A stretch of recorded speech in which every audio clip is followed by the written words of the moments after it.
네, 좀 전에 주요 뉴스 하나 나왔습니다. 속보 하나 전해드릴게요. 야권 단일화 후보 결국에 결정이 됐습니다. 이번에 국민의힘 오세훈 후보로 단일화 결정이 됐다라는 소식 나오면서 이 관련된 정치 테마주들 요동치는 모습을 보여주고 있습니다. 보시면은요, 이 오세훈 후보 관련된 종목군들 진양자, 진흥자 붙은 종목으로 좀 보시면 됩니다. 진양산업이 현재는 27%대 급등하면서 신고가 나오고요. 진흥기업 진양화학 이쪽으로도 다 좋습니다.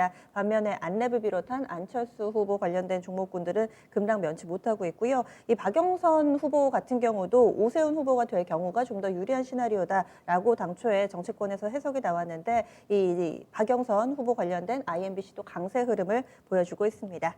그러면 전략 세워보겠습니다. 토마토 투자클럽의 문서진 전문가 연결해 보죠. 안녕하세요. 네, 안녕하세요. 네. 그 사이에 코스피 지수는 또 하락으로 돌아섰네요. 오늘 시장 한마디는 어떻게 해주시겠어요? 네, 신호와 소음이 난무하는 시장으로 정해봤습니다. 어떤 의미죠? 최근 들어서 호재도 악재도 굉장히 시장에 이제 많이 나오고 있고요. 그 악재 중에서도 진짜 악재와 가짜 악재, 호재 중에서도 진짜 호재와 가짜 호재가 막 섞여 있는 상황이라고 보시면 될 것 같습니다. 그러다 보니까 우리 시장뿐만 아니라 글로벌 증시도 지금은 좀 한 올해 초부터 해서 지금 3개월 정도 지금 박스권에 좀 갇혀 있는 모습인데요. 이런 흐름은 좀 당분간 이어지지 않을까라고 생각합니다. 워낙 이제 가파르게 많이 올라온 경향도 있고요. 이건 사실 우리나라 증시뿐만 아니라 뉴욕 증시까지도 다 이제 포함이 되겠죠. 워낙 많이 올라왔기 때문에 여기서 어느 정도 이제 매물대를 좀 소화를 해 나가는 과정이다라고 보시면 되고요. 그 과정에서 호재도 제대로 인식하기도 어렵고, 왜냐하면 위로 올라가기에는 가격이 부담스러운 지금 구간대지 않습니까? 그렇다고 해서 또 밑으로 빼기에도 지금 구간에서 이제 이 호재가 좀 많죠. 아직까지 유동성이 흡수가 되지들 않고, 다음 경기는 또 올라오고 있는 과정에서 시장이 추세 하락한다는 건 또 어렵다 보니까 위로든 아래로든 막혀 있다. 그러다 보니까 호재도 악재도 지금은 이제는 제대로 된 해석이 지금 되지 않고 있다라고 생각되는데요. 오늘은 근데 이런 이야기 드릴게요. 지금 이제 시장에 남아 있는 좀 악재 중에서 이 악재가 정말 그러면 시장을 좀 추세적으로 내릴 수 있는 악재일까라는 요런 악재들 제가 좀 그러니까 소음으로 생각하는 악재를 좀 이야기를 해드리자면, 많은 분들이 최근 들어 이제 터키와 관련된 부분에 우려감을 많이 가집니다. 리라가 간밤에 폭락을 하고 터키 이제 금리와 관련된 부분에 금융시장 굉장히 좀 불안하지 않습니까? 그러다 보니까 이게 터키발 리스크, 이게 유럽으로 전체적으로 이제 확산되지 않을까 이런 우려감인데요. 이 부분은 명확하게 저는 신호가 아닌 소음이라고 생각합니다. 왜냐하면 터키는 사실 2018년부터 어느 정도 금융시장에서는 좀 배제돼 있는 시장이라고 보시면 됩니다. 터키는 아시는 것처럼 에르도안 대통령이 이 선거를 통해서 많은 이제 이 이야기는 있죠. 독재 관련 이슈가 나오면서 그때부터 이미 리라는 폭락이 나왔습니다. 여러분 아시겠처럼 2018년에 리라 폭락 사태를 맞았죠. 그때 우리는 이렇게 터키에 이제 명품을 사면 훨씬 더 싸다, 터키에서 사면 훨씬 더 싸다, 이래서 명품을 막 사는 이런 열풍도 있었는데, 어쨌든 그때 이미 리라가 폭락이 되었고, 기준금리는 그 전까지 8%인 기준금리가 23%까지 올라갔습니다. 이게 그러니까 금융시장 내에서는 이제 거의 아웃이 된 거죠. 왜냐하면 한 시장 자체도 불안했고, 그다음에 금리 채권 시장 자체도 불안한 상황이었죠, 국가가. 그러다 보니까 이미 금융시장에서는 터키발 익스포저를 상당 부분 그러니까 다 빼놨습니다. 낮춰놨다라는 거죠. 대형 투자은행들도 리라 투자를 많이 줄였고, 터키 국채 같은 경우도 많이 이제 줄였죠. 그래서 혹시라도 만약에 터키가 뭔가 문제가 생긴다 하더라도 이 부분이 글로벌 금융 시스템의 그러니까 시스템적인 리스크로 확대될 가능성은 거의 없다고 보시면 됩니다. 그러니까 시장에서 선수 아웃이라고 보시면 되고요. 우리가 이걸 이제 쉽게 이해를 하기 위해서는 아르헨티나를 보시면 될 것 같습니다. 아르헨티나는 중간중간 계속 디폴트 이야기가 나오지 않습니까? 실제로 디폴트도 하고, 그럼에도 불구하고 금융시장이 크게 요동치지 않죠.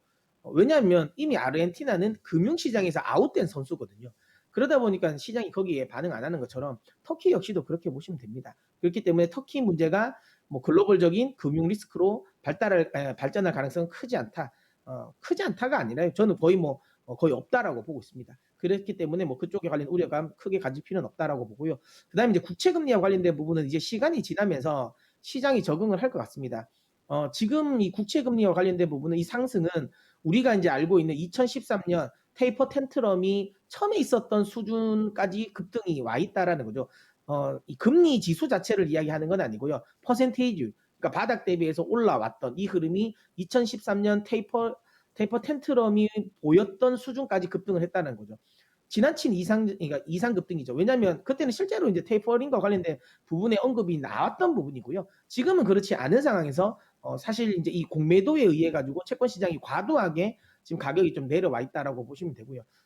그리고 이제 4월 달 같은 경우는 이제 일본 쪽에서 매수가 많이 들어올 가능성이 높습니다. 최근에 일본이 그 YCC를 좀 이 범위를 높였죠. 그러면서 일본 국채에 대한 매력도가 살짝 좀 떨어졌습니다. 이 부분은 미국 국채에 대한 또 이제 매수 여력이 또 생길 수 있는 이 포인트라고 보시면 되고요. 그다음에 이 결산법인이 3월 결산법인이 다 마무리됐기 때문에 또 이 미국 국채를 굉장히 좋아하는 일본의 주요 기업들 같은 경우가 또 재무제표상에서 미국 국채를 또 굉장히 많이 좀 살 가능성이 높다라는 거죠.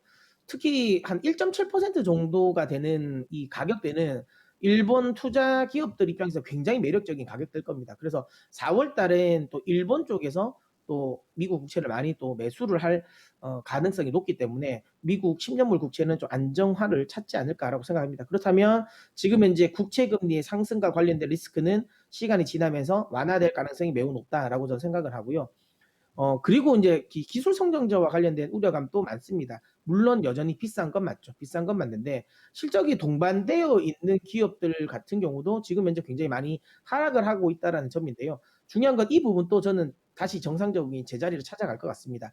특히 이제 이 필라델피아 반도체 지수 같은 경우도 저는 반등색을 이제는 또 모색을 할 거다라고 보고요. 미국은 역시나 바이든 시대에서는 반도체 굴기, 미국발 반도체 굴기에 대한 기대감을 가져야 된다라고 보고요. 그렇기 때문에 반도체 관련 업종들은 여전히 긍정적으로 봐야 된다.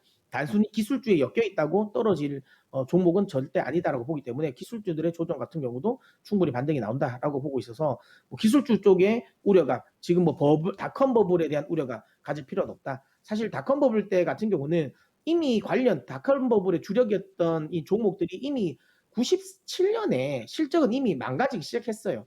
그러다가 이제 98년은 아시아 금융위기가 오면서 유동성이 공급되면서 그걸로 올라간 거지 않습니까? 근데 지금 현재의 이 기술주의 중심이 되는 종목들 같은 경우는 실적이 떨어지는 게 아니죠. 실적은 계속 증가하는 상황이라는 거죠.